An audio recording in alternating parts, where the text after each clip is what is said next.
নিজের ছেলের ভালোর জন্য, আর শত্রুর কাছে কেউ মাথা নত করে না। তুই আমার কাছে মাথা নত করলি কেন? ওরে আমি যে তোর সৎ মা। মা তুমি ঠিক বলেছ, তুমি আমার সৎ মা।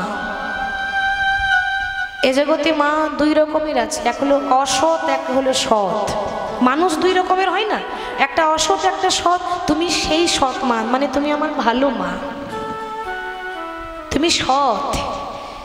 তোমার সঙ্গ করেছিলাম বলে আজকে অনেক অভিজ্ঞতা হয়েছে। কি জানো, তুমি যদি বনে না পাঠাতে জীবনেও জানতাম না যে যারা বাইরে থাকে তারা কত কষ্ট করে জীবন কাটায়। যারা দামি চালের ভাত খায় তারা জীবনেও জানবে না ওই 5 ঘরে ভিক্ষা করে একটা ভিখারির চালের স্বাদ কেমন হয়। কি বাবা জানবে? দামি চালের স্বাদ আলাদা, আর 5 ঘরের ভিখারির চালের স্বাদ, 5 রকমের চাল মানে তার স্বাদ আলাদা। আমি যদি রাজা হয়ে থাকতাম কষ্ট কাকে বলে তো জানতাম না। তুমি হিংসা করেছিলে বলে আমার মঙ্গল হয়েছে, ওই জন্য তোমাকে এসে প্রণাম করেছি। কই কই বলছি, ওরে এত হিংসা করলাম, এত খারাপ চাইলাম, এরপরেও তুই আমাকে এরকম বলছিস? তোর মতো সন্তান যেন প্রতি ঘরে ঘরে হয়, আর আমি যদি তোর মতো সন্তান আমার গর্ভে পেতাম আমার নারী জনমটা সার্থক হয়ে যেত। ভগবান তো অন্তর্যামী, সবার অন্তরের কথা জানে। সঙ্গে সঙ্গে আশীর্বাদ দিয়ে বলল রাম যে মা তোমায় আশীর্বাদ করলাম, তুমি যখন আমাকে গর্ভে পেতে চাইছো এর পরজন্মে হবে তুমি দেবকী। ওই কংসের কারাগারে আমি তোমার গর্ভে জন্ম নেব, অষ্টম গর্ভের সন্তান, কিন্তু শুধুমাত্র জন্ম নেব, তোমার ঘরে থাকবো না, আর তোমার স্তনদুগ্ধ পান করব না। কেন? কেন জানো? আমি ধরার হাতে ধরা পড়েছি, আমি তাই ধরা পড়েছি। ও মা গো,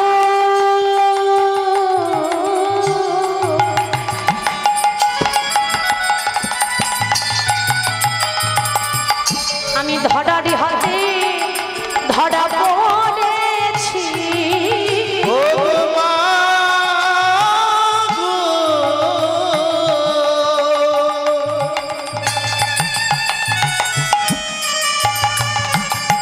ধরার হাতে ধরা পড়েছি। আচ্ছা মা, এই ধরার হাতে ধরা পড়েছি তার মানে ভগবান ধরার হাতে ধরা পড়েছে গো, মানে মা যশোদা ওই যে জন্মগ্রহণ করলো কিন্তু চলে এলো মা যশোদার কাছে। মা যশোদা আগের জন্মে ছিল ধরা দেবী, তার স্বামী ছিল দ্রোণ বসু। তার ঘরে ভগবান অর্থাৎ নারায়ণ আর নারদ এসেছিল অতিথি হয়ে সেবা নিতে। দুপুরবেলায় মধ্যাহ্নকালে এসে বলছে মা আমরা বড় ক্ষুধার্ত, আমাদেরকে একটু অন্ন সেবা করাবে। তো তার ঘরে তো কিছু ছিল না, সে কি করে সেবা দেবে? তার স্বামী কি বললো একটু ভিক্ষায় যেতে। তো দেখুন ভগবানের কি লীলা, দেখুন তার স্বামী ভিক্ষায় গেল, সেদিন কেউ এক মুঠো ভিক্ষা দিল না। ধরা দেবী মনে মনে ভাবছে তাহলে কি অতিথি সেবা হবে না? হরি বল। এরপরে আপনারা সকলেই জানেন যে সেও ভিক্ষায় বেরিয়েছিল, কেউ ভিক্ষা দেয়নি। শেষে গ্রামের বাইরে মুদিখানার দোকানে নিজের একটা স্তন কেটে বন্ধক রেখে তন্ডুল মানে চাল ডাল নিয়ে গিয়ে রান্না করে বৈষ্ণব সেবা, অতিথি সেবা করিয়েছে। আর সেদিন নারায়ণ আশীর্বাদ দিয়েছিল মা তুমি যে স্তন কেটে দোকানে দিয়ে আমার জন্য তন্ডুল এনে রান্না করে অন্ন সেবা দিয়েছ, আমি তোমায় আশীর্বাদ করলাম এই পরজন্মে তোমার কাটা স্তন মা আমি পান করিব। তোমার কাটা স্তন মা আমি পান করিব। কাটা স্তন মা পান করিব। ওগো সেদিন তোমার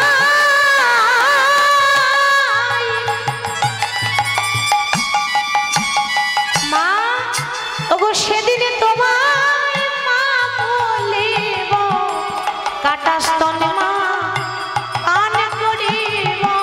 ওগো সেদিন তোমার মা বলিব কাটা স্তন মা পান করিব। ধরা দেবী হয়েছে মা যশোদা, তাই ভগবান ভক্তের কাছে বাঁধা পড়ে থাকে বাবা। তাই এসে বলছে মা, ও মা, মায়ের শাড়ির আঁচলটা ধরেছে, ধরে বলছে ও মা কি হলো রে, আমার শাড়ির আঁচল ধরে টানাটানি করছিস কেন? ও মা আমার না বড্ড ক্ষুধা পেয়েছে, মা আমাকে একটু খেতে দেবে? ওরে দুষ্টু ছেলে, কিছুক্ষণ আগে খেয়ে গেলি না, আবার বলছিস খাবো? বেশ, মাখন আমি দিতে পারি, আমার একটা শর্ত আছে। কি শর্ত? এই বৃন্দাবনবাসীর মুখে শুনেছি তুই নাকি খুব ভালো নাচতে পারিস, একটু নাচ দেখাবি? কি বলছো মা? নাচতে গেলে তো বাজনা লাগবে। বাজনা কোথায়? আরে বাজনা লাগবে না, এই তো করতালি দেবো, আর এই আমার হাতের তালে তালে তুই নাচবি। এবার মা যশোদা করতালি দিচ্ছে আর গোপাল নাচছে। ভাবুন, যে ভগবান আমাদেরকে নাচায় নিজের আঙুলে, সেই ভগবানকে নাচাচ্ছে কে? তার মা। একবারে নাচো রে নাচো রে আমার ওরে নীলমণি রে, করতালি দিয়ে সবাই প্রত্যেকটা মানে হাত তুলে সবাই নাচো রে নাচো রে আমার ওরে নীলমণি রে, নাচো রে নাচো রে আমার ওরে নীলমণি রে, একবার নাচো রে নাচো রে। আহা যত পারো খেতে দেব, যত পারো খেতে দেব, যত পারো খেতে দেব, পারো খেতে দেব। ক্ষীর স্বর্ণমণি রে, নাচো রে নাচো রে আমার ওরে নীলমণি রে, নাচো রে নাচো রে আমার ওরে নীলমণি রে, নাচো রে নাচো রে আমার ওরে নীলমণি রে, নাচো রে নাচো রে আমার বাপে ধনে বাপের ঠাকুর শ্বশুরের নাতি রে, বাপ ধনে বাপের ঠাকুর শ্বশুরেরও নাতি রে, বাপ ধনে বাপের ঠাকুর শ্বশুরেরও নাতি রে। আচ্ছা মায়েরা যখন বাচ্চা ছেলেকে আদর করে কি করে আদর করে? আপনারা ছেলে মেয়েকে কি করে আদর করেন? সোনা আমার, চাঁদ আমার, মানিক আমার, আরো কত কি কি গো, ঠিক তো? কত রকম বলে আদর করে। মা যশোদা সোনাও বলেনি, চাঁদও বলেনি, আর মানিকও বলেনি। কি বলছে? আমার বাপে ধনে বাপে ঠাকুর শ্বশুরেরও নাতি রে, বাপ ধনে উলুধ্বনি দিয়ে সবাই শ্বশুরেরও নাতি রে, বাপ ধনে বাপের ঠাকুর শ্বশুরেরও নাতি রে, বাপ ধনে বাপের ঠাকুর শ্বশুরেরও নাতি রে, তোরে খেলাতে ঘরাইয়ে দেব, খেলাতে গড়াইয়ে দেব, খেলাতে গড়াইয়ে দেব, খেলাতে গড়াইয়ে দেব। ওরে পদমত হাতি রে, নাচো রে নাচো রে আমার ওরে নীলমণি রে, নাচো রে নাচো রে আমার ওরে নীলমণি রে, নাচো রে আমার ওরে নীলমণি রে, নাচো রে নাচো রে যশোদা রোহিণী দুজন দেয় করো তালি রে, যশোদা রোহিণী দুজনে দাই করো তালি রে, যশোদা রোহিণী দুজন তাই করো তালি রে, যশোদা রোহিণী দুজনে দাই করো তালি রে, তাহার মাঝে নাচে আমার, তার মাঝে নাচে আমার, তাহার মাঝে নাচে আমার, তার মাঝে নাচে নামা, নাচে শ্যামে বনমালী রে, নাচো রে আমার ওরে নীলমণি রে, নাচো রে আমার ওরে নীলমণি রে, নাচো রে আমার ওরে নীলমণি রে, নাচো রে। ভগবান ভাবছে মা তো আমাকে বড্ড নাচাচ্ছে, না না নাচলে হবে না, তাহলে ঠিক থাকতে হবে। কি গো মা, কৃষ্ণ একটু আগে কাকে কথা দিয়ে এলো? রাধারানীকে কথা দিয়ে এলো না যে তোমার দুঃখটা দূর করব, তাহলে তার দুঃখ তো দূর করতে হবে, ওইটাই তো আসল কাজ। যেই না শ্রীমতীর ভাবে আজ মনেতে পড়িল গো, শ্রীমতীর ভাবে বন্ধুর মনেতে পড়িল গো, আবার শ্রীমতীর ভাবে বধুর মনেতে পড়িল গো, শ্রীমতীর ভাবি বধুর মনেতে বলি ধরো গো মা ধরো বলে, ধরো গো মা ধরো বলে, ধরো গো মা ধরো বলে, ধরো গো মা ধরো বলে, গোপাল ধুলাতে পড়িল গো, নাচো রে গীতাই নীলমণি রে, নাচো রে আমার ওরে নীলমণি রে, নাচো রে আমার ওরে নীলমণি রে, নাচো রে। নাচতে নাচতে ভগবানের লীলা দেখুন, মাটিতে ধড়াম করে অজ্ঞান হয়ে পড়ে গেল। আচ্ছা আপনাদের সত্যি মনে হয় আমাদের কৃষ্ণ অজ্ঞান হয়ে গেছে? যারা দেখছে তারা বলছে ও মা অমন করে নাচতে নাচতে অজ্ঞান হয়ে গেল কেন? ও মা অজ্ঞান হয়নি, তিনি আমাদের চেতনা দেন, তিনি অজ্ঞান হবেন? অজ্ঞান হওয়ার নাটক করে পড়ে আছে, মানে কান খোলা আছে, শুধু মিছিমিছি চোখ বন্ধ করে অজ্ঞান হবার ভান করে শুয়ে আছে। এখন এবার যে যেমন পাচ্ছে সে যেমন বলছে, ওরে আমার কি মনে হয় জানিস, ওরে ও যশোদা তোর ওইটুকু ছেলে তো দেখতে কি সুন্দর, এবার বনে বনে গরু চড়ে বেড়ায় তো, মাঠে মাঠে ঘুরে বেড়ায় তো, আমার মনে হয় কোনো উপদেবতাই ভর করেছে। আচ্ছা মা উপদেবতা মানে কি গো? জানেন ভূতে ধরা, নিশ্চয়ই তোর ছেলেকে ভূতে ধরেছে। ভগবান মনে মনে ভাবছে মা আমি নিজেই ভূত ছাড়াই, আমাকে আবার কি ভূতে পাবে? ভূতে তো আমাকে ধরেনি, বলতে তো পারছে না, কারণ অজ্ঞান হওয়ার নাটক করে পড়ে আছে। তো কেউ বলছে গোপালকে ভূতে ধরেছে, দেখতে শুনতে ভালো, কেউ নজর দেশ দিয়েছে, কেউ বলছে না ও নিশ্চয় শরীর বড় দুর্বল। আর মা যশোদা বারবার বলছে গোপাল রে ওরে গোপাল, একেবারে সারা দে গোপাল, সারা দে গোপাল রে ওরে গোপাল, সারা দে গোপাল, সারা দে গোপাল রে গোপাল সারা দে গোপাল সারা দে। যে বাঁশি বাজিয়েছিলি বৃন্দাবনেতে, যে বাঁশি বাজিয়েছিলিস বৃন্দাবনেতে, যে বাঁশি বাজিয়েছিলি বৃন্দাবনেতে, যে বাঁশি বাজিয়েছিলিস বৃন্দাবনেতে, সেই বাঁশি বাজারে একবার সবারই প্রাণে, সেই বাঁশি বাজারে একবার সবারই প্রাণে।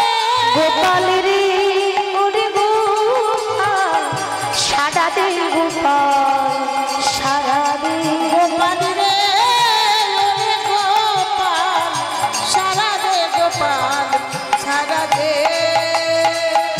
বারবার সারা দে করছে, কিন্তু গোপাল মনে মনে ভাবছে মা তুমি যতই ডাকবে ডাকো, সারাই আমি দেব না। সারা আমি দেব কখন? যখন আমার লীলাটা শেষ হবে, তার আগে আমি এরকম করেই পড়ে থাকবো। হরি বল। এখন পিতা নন্দ মহারাজ বলছে ওরে ও কে আছিস? বলি আমার ছেলেটা এরকম করে অজ্ঞান হয়ে পড়ে আছে, তোরা কি দাঁড়িয়ে দাঁড়িয়ে দেখবি নাকি? ওরে ডাক্তার ডেকে নিয়ে আয়। এখন না হয় ডাক্তার বলি, আগেকার দিনে কি বলতো? কবিরাজ, বৈদ্যরাজ। গোপাল তখন মনে মনে ভাবছে মা মানে কান তো খোলা আছে, যতই ডাক্তার দেখবে দেখো রোগ ধরতে পারবে না।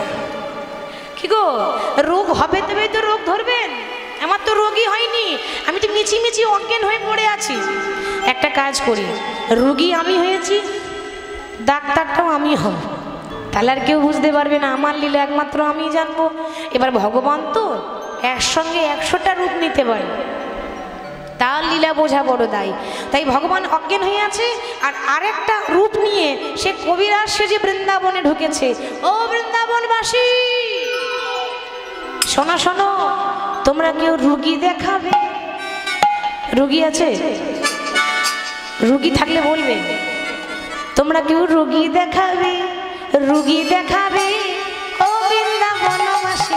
তোমরা রুগী দেখাবে, রুগী দেখাবে ও বৃন্দাবনবাসী। তোমরা কেউ রোগী দেখাবি ও বৃন্দাবনবাসিনী, রুগী দেখাবে ও বৃন্দাবনবাসী।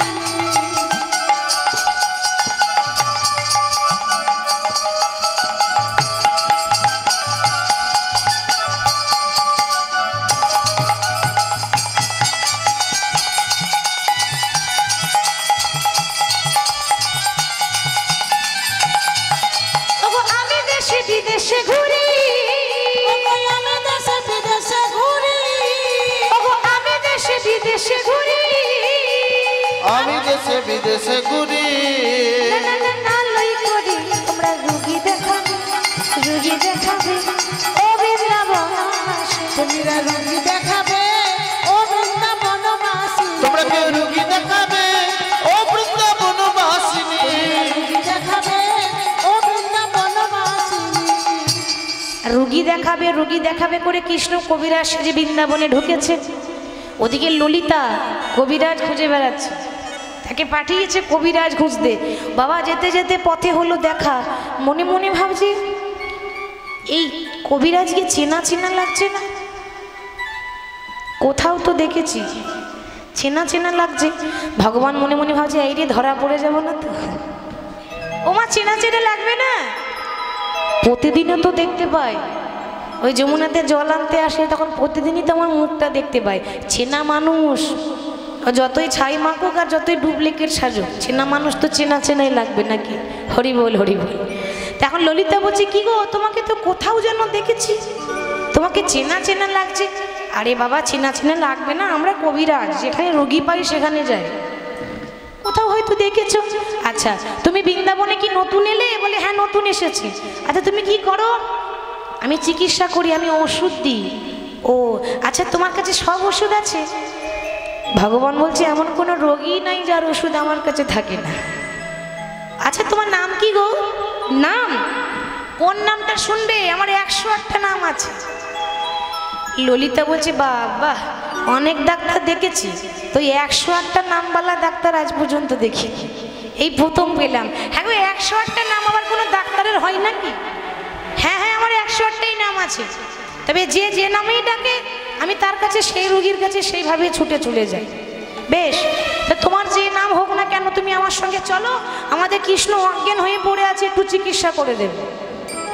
বলছি দেখো আমি যাব কেমন করে, আমি তো মা যশোদার বাড়ি চিনি না, তুমি আগে চলো আমি পেছন পেছন যাই। মনে মনে ভাবছি আমি যদি আগে যাই তাহলে তো ধরা পড়ে যাব। কি গো ধরা পড়বে না?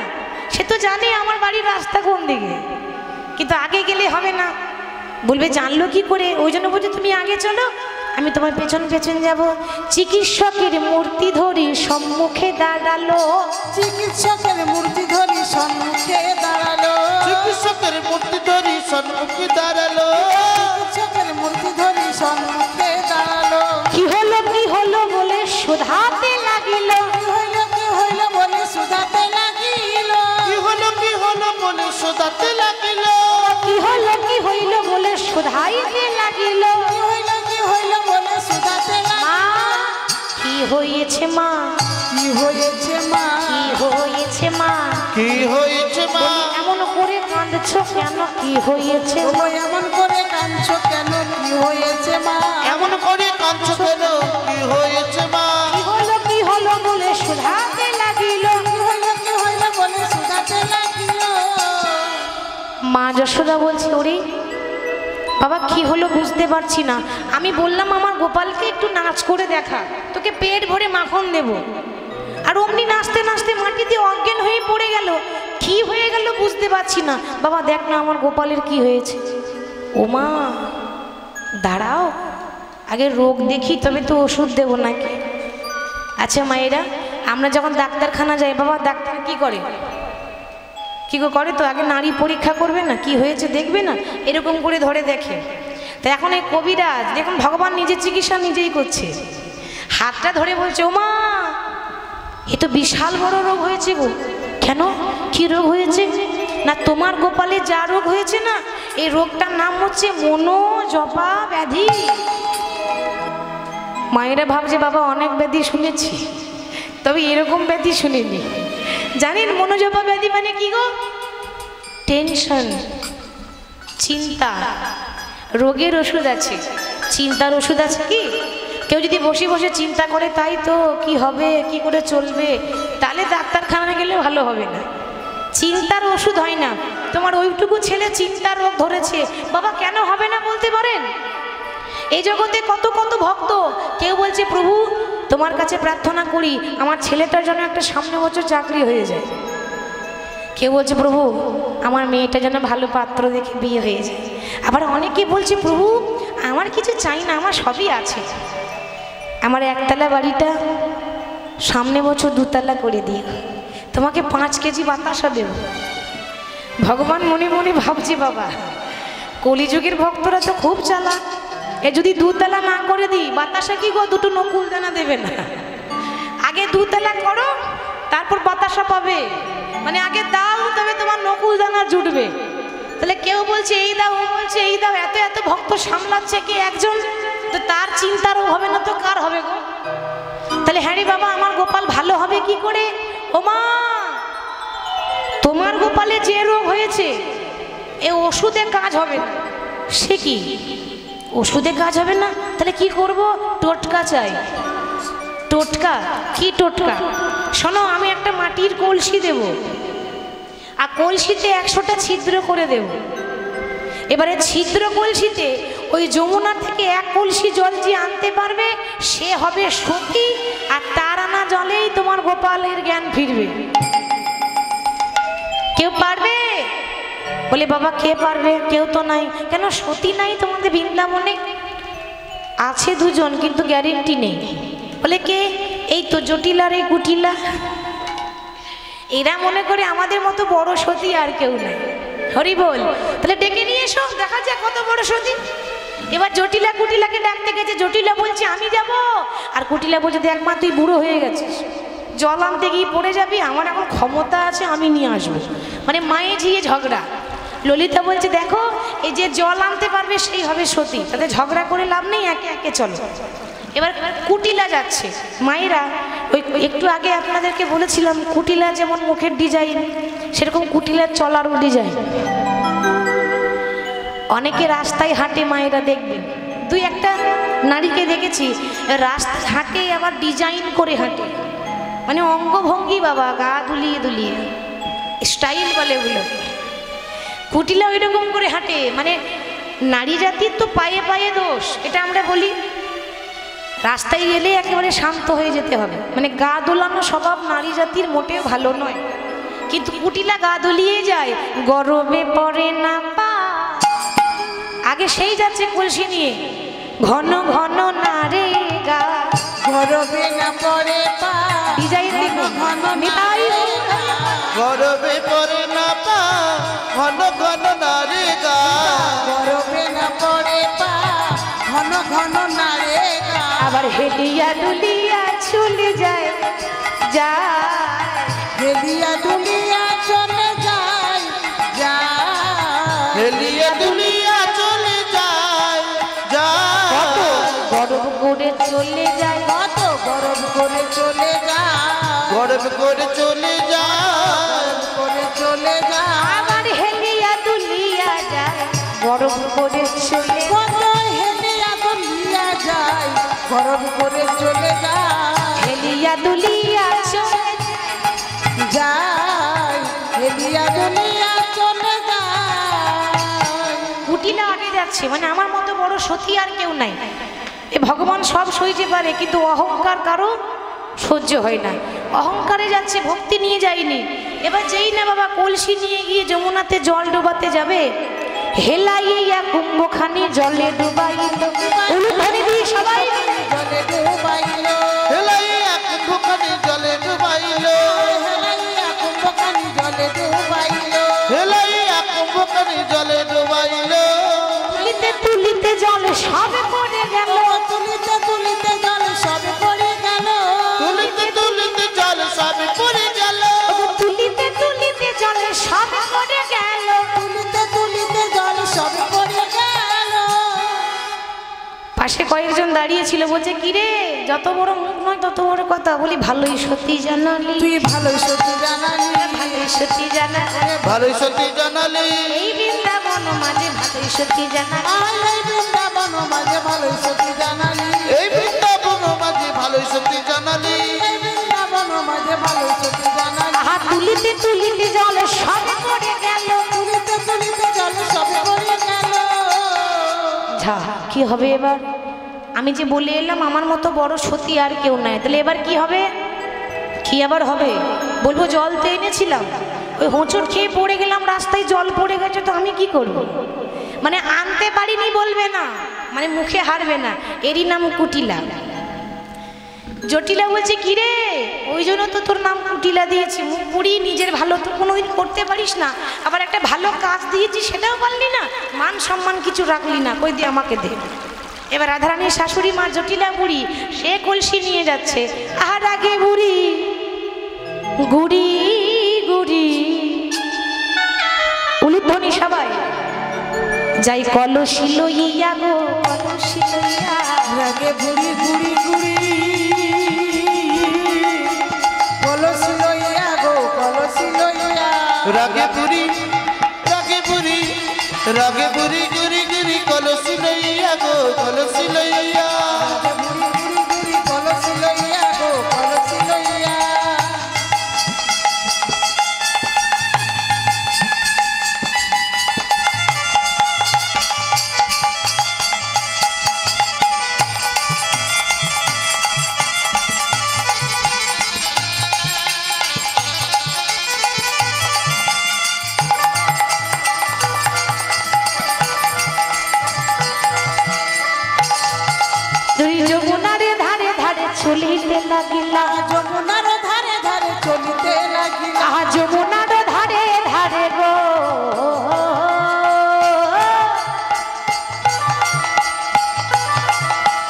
চলিতে লাগিলা গো চলিতে লাগিলা যমুনা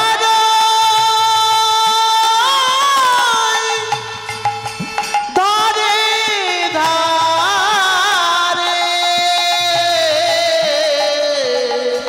চলিতে লাগিল গো চলিতে লাগিল রাগে গুড়ি গুড়ি গুড়ি কলসি লইয়া গো কলসি লইয়া রাগে গুড়ি গুড়ি গুড়ি কলসি লইয়া গো কলসি লইয়া গুড়ি গুড়ি গুড়ি কলসি লইয়া গো কলসি লইয়া এই এবার যমুনাতে জল যখন ডুবাইতে যায় যমুনাতে জল যখন ডুবাইতে যায় তুলিতে তুলিতে জল সবে পড়ে যাই গো সবে পড়ে যাই কিবা তুলিতে তুলিতে জল সবই পড়ি যাই গো সবই পড়ি যায় রাগে গুড়ি গুড়ি গুড়ি কলসি লইয়া গো কলসি লইয়া রাগে গুড়ি গুড়ি গুড়ি কলসি লইয়া গো কলসি লইয়া রাগে গুড়ি গুড়ি গুড়ি কলসি লইয়া গো কলসি লইয়া গুড়ি গুড়ি গুড়ি কলসি লইয়া গো কলসি লইয়া জটিলা বুড়ি যেই না যমুনাতে জল যখন ডোবাইতে যায় তুলিতে তুলিতে জল সবে পড়ে যায় যা কুটিলাও পারলো না আর জটিলাও পারলো না তাহলে কি হবে গো বলি তোমাদের বৃন্দাবনে আর সতী নারী নাই আর সতী নারী নাই কত নাম শুনেছি বৃন্দাবনের আর এই বৃন্দাবনে একটা সতী নারী নাই বলে বাবা আর তো কেউ নাই তাহলে আমি যাব মা যশোদা বলছে গোবিন্দ মনে মনে ভাবছে সর্বনাশ মা গেলে তো লীলাই হবে না কি গো মা যদি জল আনতে চলে যায় তাহলে আমার কাজ কি করে হবে ও মা কিছু মনে করো না মায়ের আনা জলে কাজ হবে না তাহলে কি হবে আমার ছেলে কি এরকম করে অজ্ঞান হয়ে পড়ে থাকবে বলে না না ও তুমি চিন্তা করো না আমি শুধু রুগী দেখি না গো আমি খড়ি পাততে পারি খড়ি পাতবো খড়ি পেতে যার নাম উঠবে সেই হবে সত্যি আগে দেখি কার নাম উঠে আগে পাতবো নাম লিখবো শেষে গণনা হবে আচ্ছা প্রথমে কতগুলো প্রশ্ন করব তোমরা ঠিক ঠিকভাবে উত্তর দিও আর মায়ের একটু শুনবেন ওরা যা উত্তর দেবে আমি প্রথম অক্ষরটা নেব শেষে গণনা হবে আচ্ছা সবার প্রথমে একটা ফলের নাম বলো দেখি শ্রীফল শ্রীফল শ্রীফল জানেন তো মা শিবের বড় প্রিয় বেল বেশ শ্রীফলের শ্রী নিলাম আচ্ছা বেশ যে কোনো একটা ফুলের নাম বলো মল্লিকা মল্লিকা বেশ মল্লিকা ফুলের ম নিলাম এবার একটা সুন্দরী রমণীর নাম বলো ওই দাদা বলবে ওটা কে বলবে তুমি বলবে বলো জানো বলো সুন্দরী রমণীর নাম বলো হ্যাঁ বলো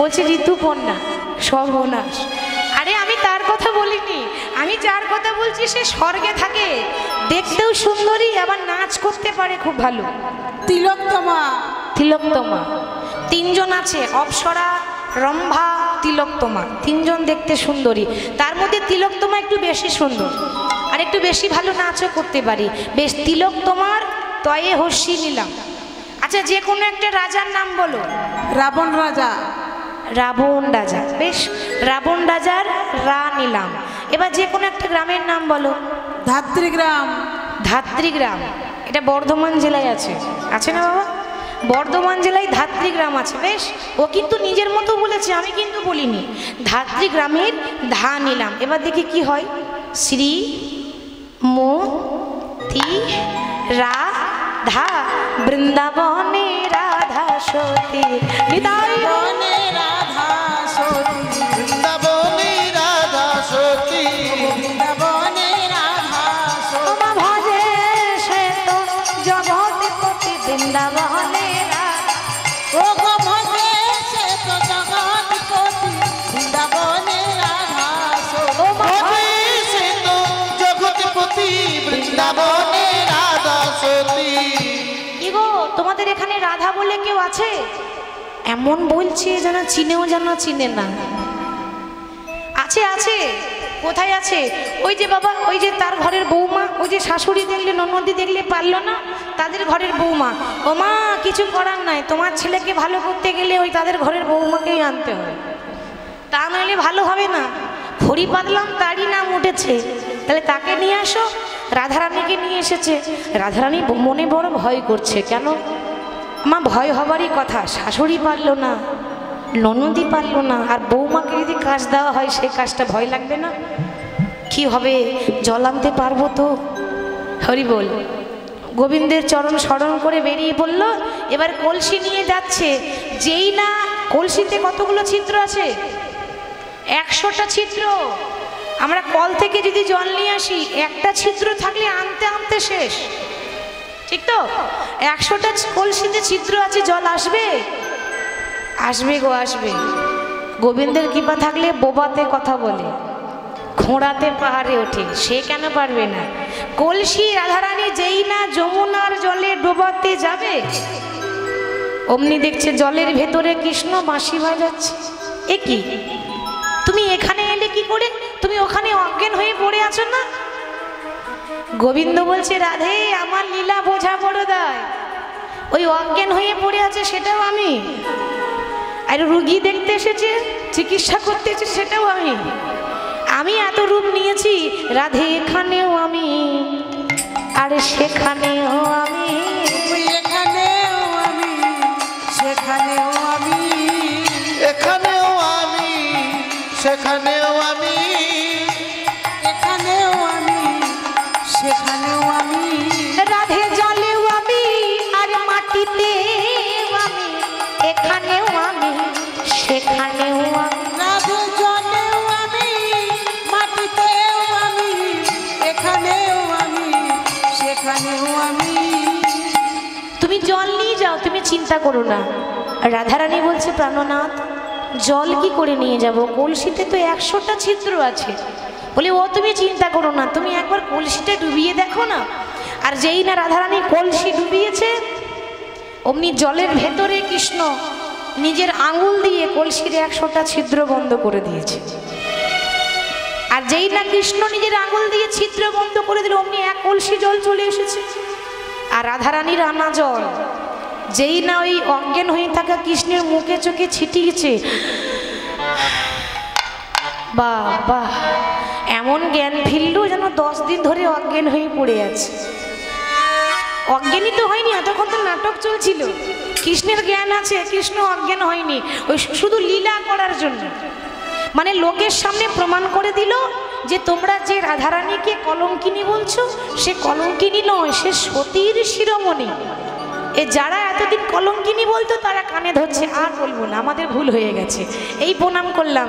বৃন্দাবনে রাধা সতী, বৃন্দাবনে রাধা সতী, বৃন্দাবনে রাধা সতী, বৃন্দাবনে রাধা সতী, ভজে সে তো জগৎপতি, বৃন্দাবনে রাধা সতী, ভজে সে তো জগৎপতি, বৃন্দাবনে রাধা সতী। এরপর সখীরা কিন্তু বুঝতে পেরেছে, বলছে, কিরে রাধে, এতক্ষণ তোদের নাটক চলছিল আর আমরা শুধু শুধু চিন্তা করেই মরলাম। তো বলি, আমাদের দশা কি হবে?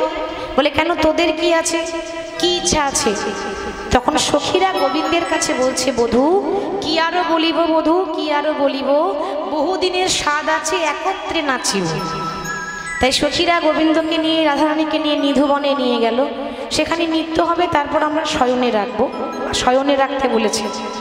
তো তারা রাধা গোবিন্দকে নিয়ে সেখানে নিয়ে গেল, যে সবাই নৃত্য করছে। বাবা, এত সুন্দর শোভা, কেউ দোলনায় দোলা দিচ্ছে এবং ঘিরে ঘিরে নৃত্য করছে।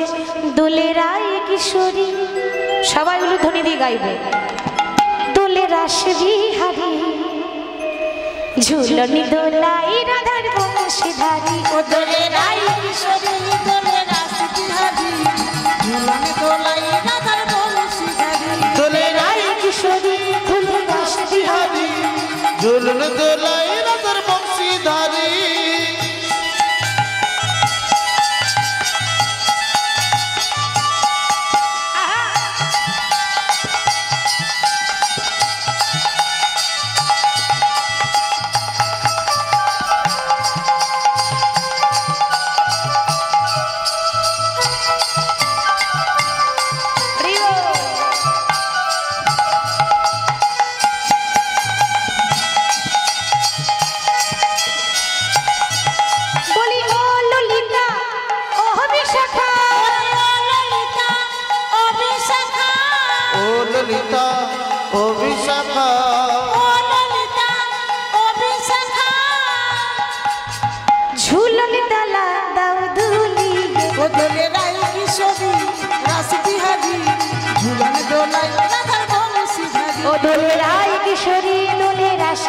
বিহারি ঝুলনে দোলাই রাধার বংশীধারী দোলে রাই কিশোরী দোলে রাস বিহারী ঝুলন দোলাই